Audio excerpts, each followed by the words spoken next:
Hello, my friends. I'm trying to get my phone to cooperate. Good morning. I'm a little discombobulated. It's because I ran out of coffee, and so I had 47 seconds before the timer ran out, and I decided to run downstairs and fill my cup. And I made it back when there was only 18 seconds left. It took me 30 seconds. Can you fill up your cup on another floor that quickly? Probably not. I'm a pro. My second cup is always my favorite. I put my one plop, whatever they're called, creamy drops in there, zing it up with it, and I always add a little extra sweetener. Well, not always, some days. Today was one of them. I added a little extra sweetener. And then my second cup, I don't do anything to it. I just pour it in and it gets a little darker and it's better. And I've already had my first cup, so my second cup is always my favorite. Anyway, that's not why you're here to talk about coffee. You're here to talk about the Word of God. So let's do that. February 27th, Organization for Israel's Camp. Numbers 2, 1 through 34. The Lord gave these instructions to Moses and Aaron. When the Israelites set up camp, each tribe will be assigned its own area. The tribal divisions will camp beneath their family banners on all four sides of the tabernacle, but at some distance from it. The divisions of Judah, Issachar, and Zebulun are to camp toward the sunrise on the east side of the tabernacle beneath their family banners. These are the names of the tribes, their leaders, and the number of their registered troops. The tribe of Judah, the leader was From the tribe of Judah, the leader was Nahshon, son of Amminadab, and there were 74,600. From the tribe of Issachar, Nethanel, son of Zuar, and there was 54,400. From the tribe of Zebulun, Eliab, son of Helon, 57,400. So the total of all the troops on Judah's side of the camp was 186,400. These three tribes are to lead the way whenever the Israelites travel to a new campsite. The divisions of Reuben, Simeon, and Gad are to camp on the south side of the tabernacle, beneath their family banners. These are the names of the tribes, their leaders, and the numbers of their registered troops. Tribe of Reuben, Eliezer, son of Shedeur, 46,500. Tribe of Simeon, Shalumiel, son of Zurishaddai, 59,300. Tribe of Gad, Eliasaph, son of Duel, 45,650. So the total of all the troops on Reuben's side of the camp was 151,450. These three tribes will be second in line whenever the Israelites travel. When the tabernacle carried by the Levites will set out from the middle of the camp. All the tribes are to travel in the same order that they camp, each in position under the appropriate family banner. The divisions of Ephraim, Manasseh, and Benjamin are to camp on the west side of the tabernacle beneath their family banners. These are the names of the tribes, their leaders, and the number of their registered troops. Ephraim, Elishama, son of Ammihud, 40,500. Manasseh, leader Gamaliel, son of Pedazur, 32,200. From Benjamin, Abidan, son of Gideoni, 35,400. So the total of all the troops on Ephraim's side of the camp was 108,100. I don't know about you, but every time I read this, my brain forgets just how many people were in these tribes of Israel. Just how many people were wandering around the wilderness. For me, I know this sounds silly, but I picture, this cluster of 50 people walking around the woods when I hear the Israelites wandered around the wilderness. My brain doesn't comprehend the hundreds of thousands of people. It's not just a mall's worth of people. It's hundreds of thousands of people. It blows my mind every time I read it. Anyway. The divisions of Dan, Asher, and Naphtali are to camp on the north side of the tabernacle beneath their family banners. These are the names of the tribes, their leaders, and the numbers of their registered troops. From the tribe of Dan, Ahiezer, son of Ammishaddai, 62,700. From the tribe of Asher, Pagiel, son of Okran, 41,500. From Naphtali, Ahira, son of Enan, 53,400. So the total of all the troops on Dan's side of the camp is 157,600. These three tribes will be the last, marching under their banner whenever the Israelites travel. In summary, the troops of Israel listed by their families totaled 603,550, and that was only the men.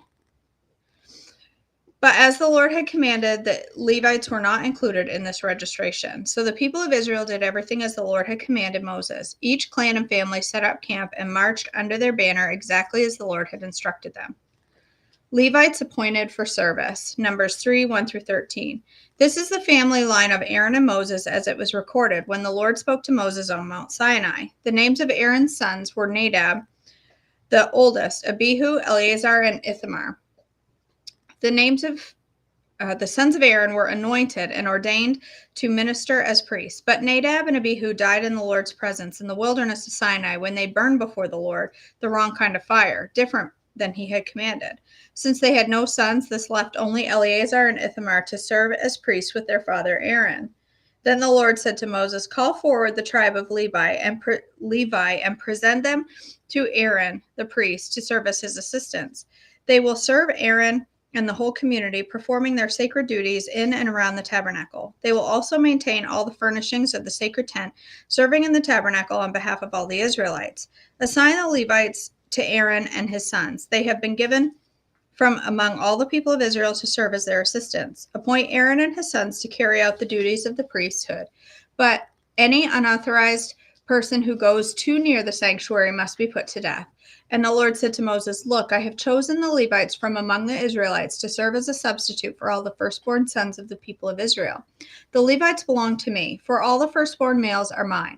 On the day I struck down all the firstborn sons of the Egyptians, I set apart for myself all the firstborn in Israel, both of people and animals. They are mine. I am the Lord."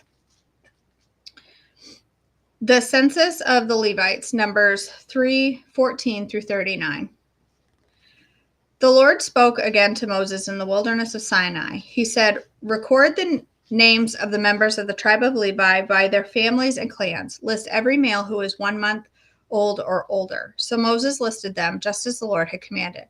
Levi had 3 sons whose names were Gershon, Kohath, and Merari. The clans descended from Gershon were named after his 2 descendants, Libni and Shimei. The clans descended from Kohath were named I don't know if you're still here, but I just got notification that it's gone. What the heck? My whole screen just disappeared. Okay, it's back. Sorry. Now I've lost my place. The leaders of the Gershonite clans were Elisaphat, son of Lael. These 2 clans were responsible to care for the tabernacle, including the sacred tents and its layer of coverings, the curtain at its entrance, the curtains of the courtyard that surrounded the tabernacle and the altar, and the curtain at the courtyard entrance, the ropes, and all the equipment related to their use. The descendants of Kohath were composed of the clans descended from Amram, Izhar, Hebron, and Uzziel. There were 8,600 males 1 month old or older among the Kohathite clans. They were responsible for the care of the sanctuary, and they were assigned to the area south of the tabernacle for their camp. The leader of the Kohathite clans were Elizaphan, son of Uzziel. These 4 clans were responsible for the care of the ark, the table and the lampstand, the altars, and the various articles used in the sanctuary, the inner curtain, and all of the equipment related to their use. Eleazar, son of Aaron the priest, was the chief administrator over all the Levites, with special responsibility for the oversight of the sanctuary. The descendants of Merari were composed of the clans descended from Mali and Mushi. There were 6,200 males 1 month old or older among these Merarite clans. They were assigned to the area north of the tabernacle for their camp.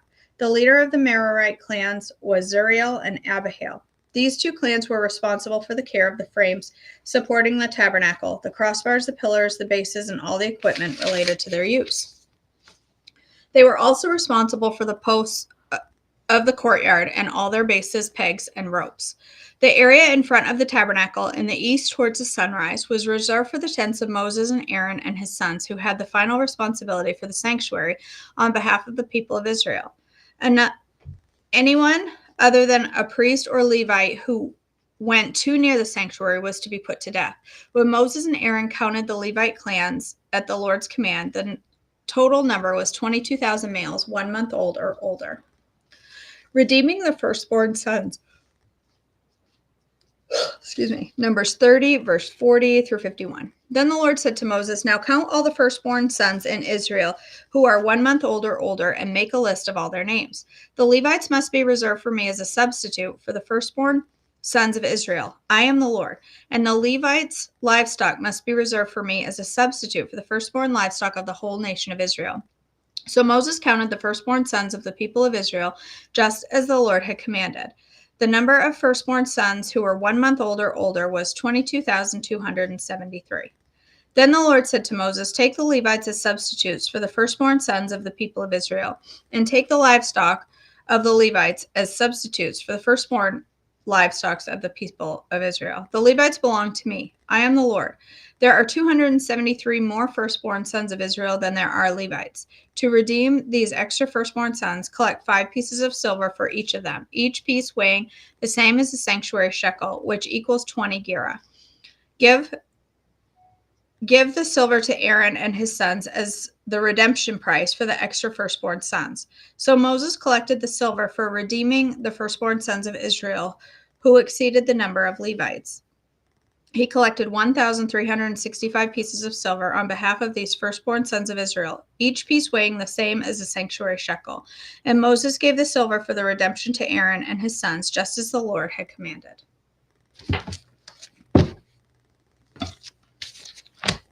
Okay. My desk is an utter disaster. Utter disaster. Somebody come over here and clean this desk, please. Organization is not my top skill. If you ever see me get a certification in organization specialization, you can know that my body was overtaken by aliens. All right, we are on page 73 on the poem titled Jesus Paid It All. And she wrote this to Tammy Pierce Anderson, which I believe is her daughter, possibly. Turn back the pages of time and you'll see Jesus paid it all so you could go free. He knew his destiny before the world was made, yet he created man and the plans were laid. Turn back the pages of time and you'll see Jesus paid it all so you could go free. In the garden, man had fell and sin did abound. The tree of life was no longer around. Turn back the pages of time and you'll see Jesus paid it all so you could go free. Jesus came down from heaven. They nailed him to a tree. His redeeming blood says, now you go free. Turn back the pages of time and you'll see Jesus paid it all so you could go free. God's amazing love and grace reached down to man. Jesus is the tree of life, so eat the word while you can. March 24th, 1986. That was a good one. All right. Let me scroll back through the chat.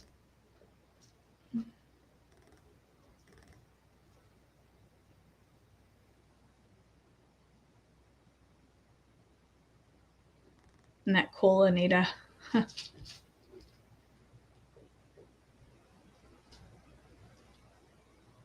It's crazy. All right.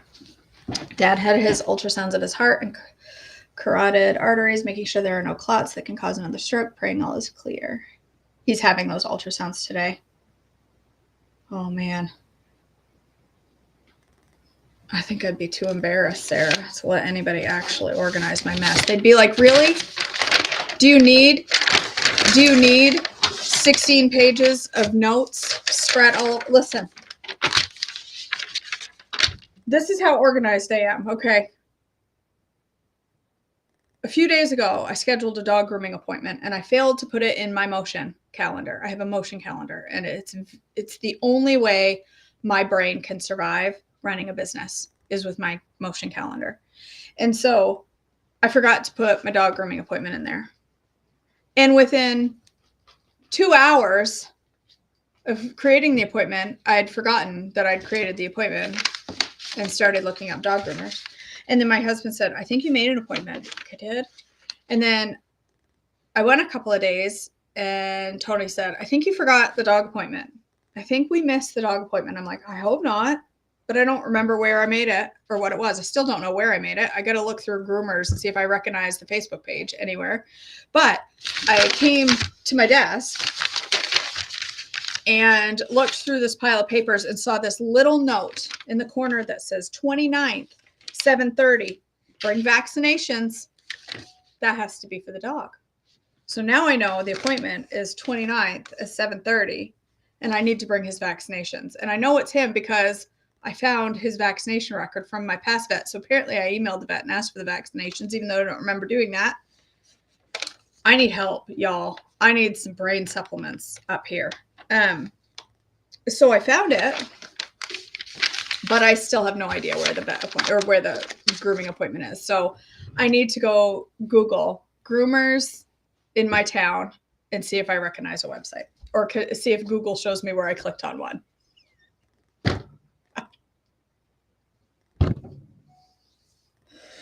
Oh, all right. Listen, I need like a VP up in here to run this business so I can just coach and staff. That's what I'm going to do, Amy. I'm going to start calling, clicking all the buttons. Oh, when they answer and they say they're a dog groomer. No confirmation email. They're old school, apparently. Jennifer's dad, heart ultrasounds. All right. Let's go ahead and pray, my friends. Father God, thank you for this day. And thank you for this opportunity to read your word together collectively, to be reminded of the history of the Israelites. And thank you for all the detail that we read through each day as a reminder of how important the history of the Israelites is. And God, I just thank you for revealing to us every time that we read that you are a God who loves and cares for his people. And thank you. I'm just grateful for that. God, I lift up each of these women here today who all have things heavy on their heart. I know that everyone here, whether they've stated a prayer request or not, I know that there are things heavy on everyone's heart. We all have something in our lives going on that needs you. And I just praise you today that you are the God that we can come to with our requests, that we can bring our fears and our concerns and lay them at your feet. God, I pray for Jennifer today, and I pray for her dad as he goes through these ultrasounds. I pray that all will be clear with these. I pray for peace for both Jennifer, for the whole family, for Jennifer and her dad. I pray for peace of mind. I pray for the doctors to have clarity. And God, I just pray for your healing touch for her dad. God, I just pray as we go through our day today that you will help us to remember whose child we are and to act accordingly to other people, to show the love that you would want us to others. And God, I just pray that you will help us to just be a picture of Jesus wherever we go. In your precious name I pray. Amen. All right, my friends.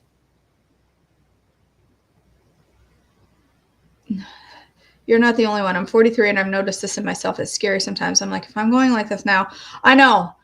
Listen, Jarena, I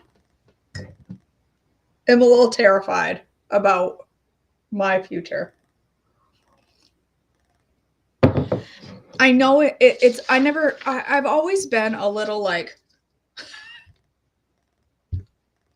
but I've never quite been the level I am now. And I know it's running a business. Like, I don't just get on Facebook and make some fun posts. I have accountants and tax things that I still haven't done for the year. And I have certification classes and I have my own coach. And here's my information for the coaching that I'm in right now. I have a coach, not a health coach,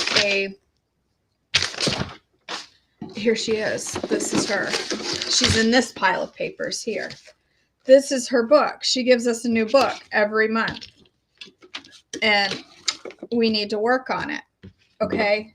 So here's January's. Okay. Here's what I did. I got myself a binder and I printed off January. Here's February. And I printed it off. And then I've begun to take notes on the back of all of these pages. So I really got to reprint them again because I have no idea what there is here.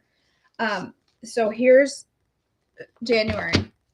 And so I was like, okay, I'm going to put this in a binder and I'm going to work on it. I'm going to do my monthly assignment. I'm going to increase awareness in myself. But then I went to put it in the binder and realized that apparently when I moved from Maine to North Carolina, I failed to bring my 3-hole punch. So then I had to order a 3-hole punch. Okay. And I got it in the mail, but I have yet to open it.